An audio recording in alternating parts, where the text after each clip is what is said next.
दिसते कारभारीन चौरंगाच्या खुरा.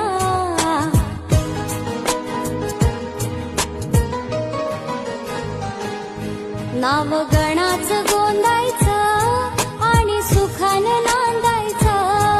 गाव देवाच्या हुकुमानं नातं नव्यानं सांधायचं. भेट दिली ही गाव देवानं, भेट दिली